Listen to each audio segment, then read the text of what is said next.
warahmatullahi wabarakatuh. Perkenalkan, saya Dr. Armida dari Departemen Ilmu Kedokteran Dasar Divisi Parasitologi yang akan menjelaskan tentang perkuliahan dengan topik Ascaris lumbricoides. Ya, kita ada di blok LS2 atau Learning System and Homeostasis yang kedua ya. Baik, mungkin adik-adik pernah mengetahui bahwa ini adalah suatu kasus yang ada di Indonesia ya. Ternyata ada seorang pria berusia 40 tahun datang ke rumah sakit dengan keluhan perut membesar dan kembung sejak 1 bulan lalu. BAB terasa tidak lancar. Nah, kira-kira apa nih kemungkinan yang terjadi? Kira-kira ada yang tahu nggak nih apa aja kemungkinannya? Apakah ini suatu mikroorganisme ataukah makanan ini? Ya. Mungkin bisa menjadi obstruksi usus. Bisa mungkin terjadi obstruksi usus ya, betul sekali. Jadi ternyata setelah di ronsen hasilnya ditemukan cacing di dalam ususnya sehingga dia terjadi obstruksi, pasien tidak bisa buang air besar. Gitu ya. Ini ternyata obstruksi atau keseluruhan usus tidak hanya karena makanan, tapi juga bisa karena parasit. Ya, ini adalah deskripsi mata kuliah dan juga capaian belajarnya. Jadi untuk hari ini kita akan belajar tentang nematode intestinal, yakni spesies Ascaris lumbricoides, dan capaian belajarnya yang kalian harus capai. Mahasiswa bisa mengintegrasikan siklus hidup patogenesis dari penyakit yang disebabkan oleh parasit, yakni nematode intestinal spesies Ascaris lumbricoides. Dan mahasiswa ada yang juga bisa diharapkan mampu mengidentifikasi dari morfologi parasit nematode intestinal yakni Ascaris lumbricoides. Nah, perlu diingat bahwa cacing ini merupakan suatu parasit dari helmin ya, kingdom helmin, kemudian juga salah satu nematode intestinal yang paling banyak menginfeksi manusia. Ya, jadi Ascaris lumbricoides merupakan cacing yang paling sering menginfeksi manusia. Di samping juga ada Angiosperma duodenum. Dan ini merupakan suatu penyakit yang proteksinya adalah 4 ya, sehingga nantinya sebagai dokter umum harus bisa mengidentifikasi, mendiagnosis sampai memberikan tata laksana yang tepat atau yang sesuai pada pasien dengan diagnosis ascaris. Jadi pendahuluannya Ascaris ini merupakan suatu nematode intestinal yang paling besar ukurannya ya. Dia warnanya putih ataupun pink ya, kemudian disebut juga sebagai cacing gelung atau ronggong. Dan faktor risikonya adalah utamanya anak-anak ya. Kemudian kenapa sih anak-anak? Karena memang kebersihannya kurang baik ya, kesadarannya masih kurang. Misalnya sering main dengan kotak tangan, jangan mencuci tangan sebelum makan ya. Kemudian juga malnutrisi, jadi salah satu faktor risiko utama dari ascariasis karena terkait dengan status gizi dan juga imunitas. Nah, sekarang kita ke morfologi atau bentuknya. Ada beberapa bentuk dari cacing Ascaris. Ada yang bentuk telur dan juga ada cacing dewasa. Nah, telur ini kita nanti bisa identifikasi di feses pasiennya ya. Yang pertama ada 3 jenis telur ya. Ada unfertilized yang sebelah kiri, kemudian infertil atau diversifikasi yang dia tidak memiliki lapisan albuminoidnya ya. Dan telur yang terfertilisasi. Ini adalah lapisan albuminoid, chitin dan juga vitelin. Jadi kalau misalnya dia kontak dengan tanah, nantinya dia akan bisa mantul karena di tanah itu ada nutrisi yang bisa menyebabkan telur itu mantul ya. Nah, ini 3 telur ini kita bisa identifikasi di feses pasiennya ya. Nah, bagaimana sih perbedaan detailnya dari morfologi telur? Jadi untuk telur terfertilized itu dia bentuknya cenderung bulat sampai oval. Kemudian unfertilized itu cenderung dia memanjang ya. Kemudian ukurannya juga bisa dilihat sendiri. Kemudian untuk yang fertilized egg dia ada lapisan albuminoidnya yang tebal, sementara untuk yang unfertilized dia lebih tipis. Ya, kemudian ada rongga karistatik di bagian ujung-ujungnya ya. Dilihat dari situ. Kemudian dari pewarnaan pembunuhnya atau staining, untuk yang fertilized dia akan berwarna golden brown di lapisan salin, sementara unfertilized juga sama ya. kemudian di larutan yang garam, yang fertilized dia mengambang, sementara yang fertilized dia tidak mengambang. Kemudian ovumnya ini bisa dibaca ya bahwa telurnya mengandung unsegmented ovum. Kemudian yang unfertilized juga dia mengandung unsegmented ya, dan ada garal-garalnya di bagian telurnya. Ya. Nah, bagaimana dengan sesi dewasanya? Sesi dewasanya untuk yang betina dia lebih panjang 22-35 cm, sementara untuk jantan dia lebih pendek ya ukurannya. Nah, ini yang khasnya untuk yang jantan ya, yang jantan dia ada bursa populatori atau identik dengan penis keluar pada dewasa, sementara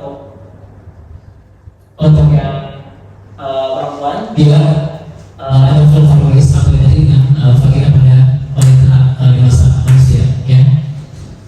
Itu yang paling khasnya. Kemudian masa hidupnya berapa lama? 1 sampai 2 tahun ya. Masa hidupnya 1 sampai 2 tahun. Kemudian untuk yang jantan di bagian posterior dia akan melengkung dan ada 2 stikulum yang digantung dengan penis untuk reproduksi. Kemudian untuk female dia ujungnya lebih lurus dan juga rinci ya, dan juga ada organ vulvarisnya sebagai organ reproduksi.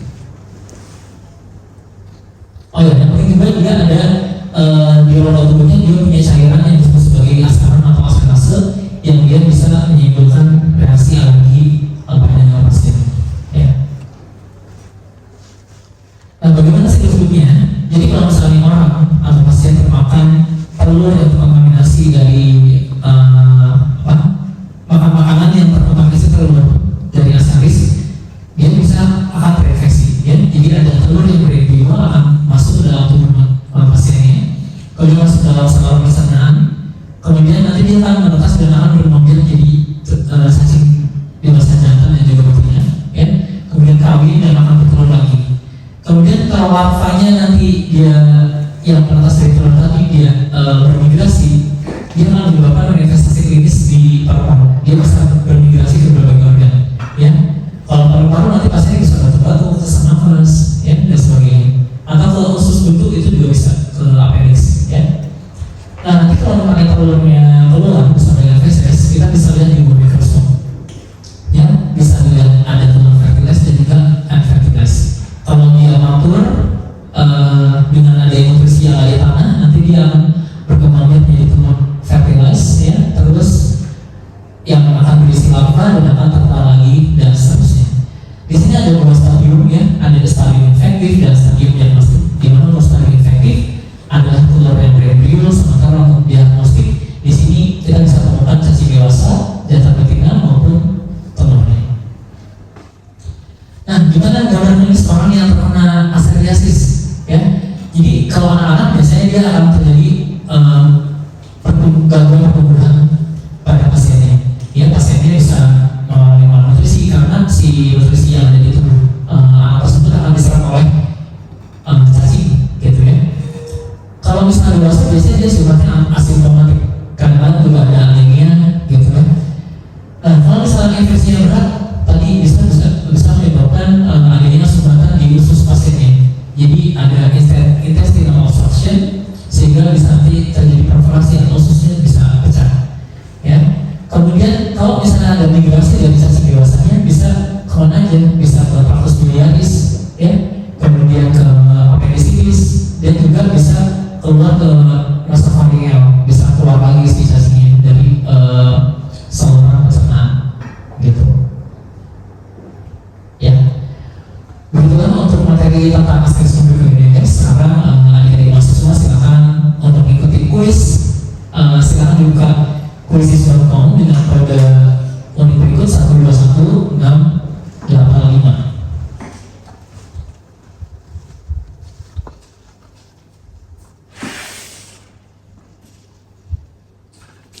Kalau sudah dibuka,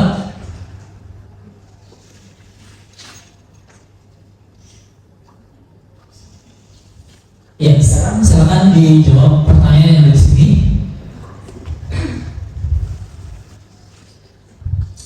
Dijawab secara cepat. Apa pasien dan terdiagnosis askariasis. Sesuai tadi apa yang sudah saya sampaikan. Ya, Faris sudah submit. Siapa lagi?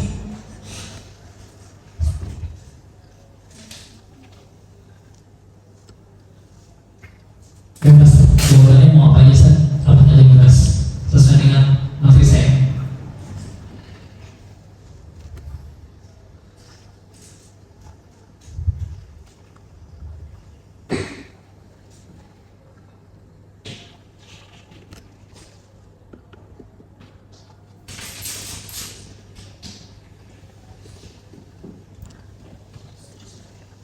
Ya.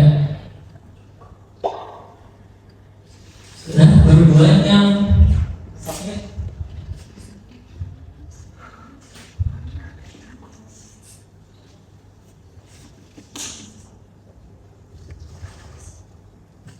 Ya.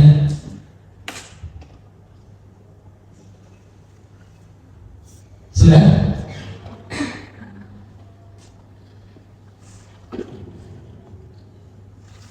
Ya.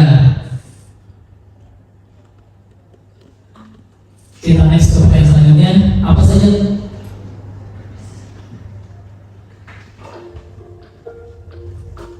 Ya, pertanyaan selanjutnya. Manakah cacing askaris yang lebih panjang? Jantan atau betina?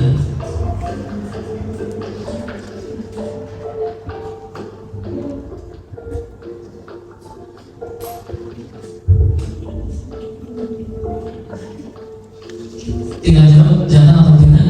Bisa?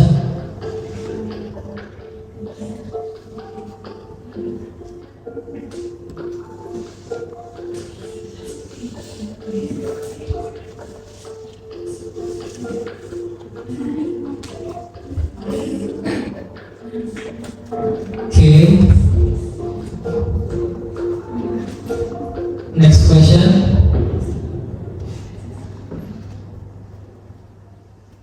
Pertanyaan selanjutnya, bagaimana cara penularan cacing askaris lumbricoides?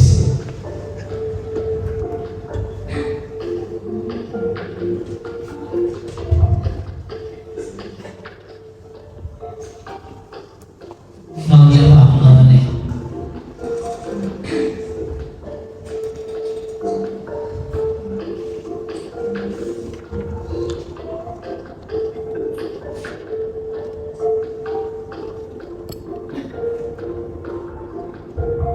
Sudah? Ya, selanjutnya.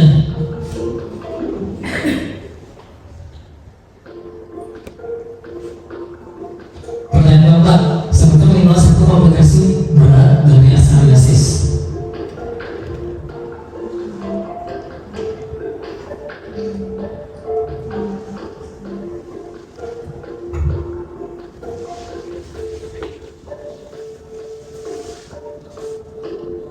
Oke. Sudah? Ya.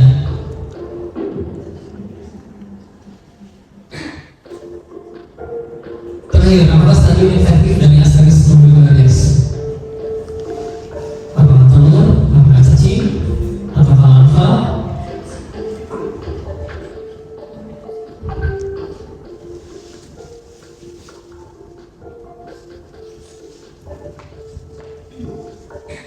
Sudah? Ya.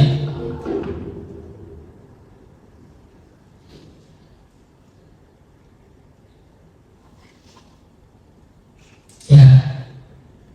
Oke. Itu untuk kuisnya. Ini adalah referensi bahan ajarnya yang bisa ambil baca dari beberapa textbook ya, sastri ataupun panikan. Ya, sekarang tugas mahasiswa, silakan gambarkan secara skematis berbagai morfologi dari askaris lumbricoides beserta penjelasannya pada berbagai stadium.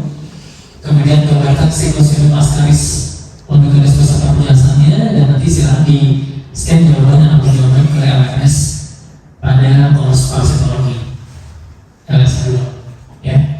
Nanti untuk sistem lainnya ini adalah dengan ujian MDE atau multidisciplinary examination, ada 5 pilihan ganda dan ada kurang lebih sekitar 10 soal yang akan ditanyakan pada soal MDE tersebut. Baik, terima kasih atas perhatiannya. Kita akhiri. Ada yang ingin ditanyakan sebelumnya? Ya, silakan. Namanya siapa? Izin untuk pertama kali, perkenalkan nama saya Nata Nazwa. Baiklah, izin untuk pertama kali, perkenalkan nama saya Nata Nazwa Purida Priyadi dengan NPM 2400100121. Izin untuk bertanya, berapa lama usia dari cacing Ascaris lumbricoides ini dapat bertahan hidup di dalam tubuh manusia? Sekian dan terima kasih. Baik, bagus sekali pertanyaannya ya. Jadi berapa lama masa hidup dari cacing Ascaris yang ada di tubuh manusia? Jadi sesuai dengan teori bahwa masa hidupnya sekitar kurang lebih 1 sampai 2 tahun. Jadi nanti dia akan kawin lagi, kemudian berkembang biak bertelur lagi dan akan menghasilkan cacing yang baru. Jadi cacing dewasa akan bertahan selama 1 sampai 2 tahun di dalam tubuh manusia. Begitu. Ya, ada lagi pertanyaan? Yang kedua? Ya. Izin dok, perkenalkan saya Jenny. Izin bertanya dok, apakah cacing Ascaris ini hanya bisa menginfeksi pada manusia atau bisa juga menginfeksi pada hewan? Baik, terima kasih Jenny atas pertanyaannya. Jadi Ascaris lumbricoides tidak hanya menginfeksi manusia, bisa juga menginfeksi cacing, bisa menginfeksi kucing, ya, sapi ataupun hewan lain yang berbesar ukurannya. Gitu, dan itu memang ada penelitiannya dan penanganannya juga mungkin beda sesuai dengan ya kalau manusia dokter, tapi kalau misalnya kalau hewan nanti kan dokter hewan gitu. Ya. Ada lagi pertanyaan? Cukup? Ya. Baik, mungkin itu saja untuk kuliah hari ini. Terima kasih atas perhatian dan kehadirannya. Semoga bermanfaat. Kita berdoa dulu sebelum kita pulang. Berdoa menggunakan nama kita masing-masing. Berdoa untuk silakan.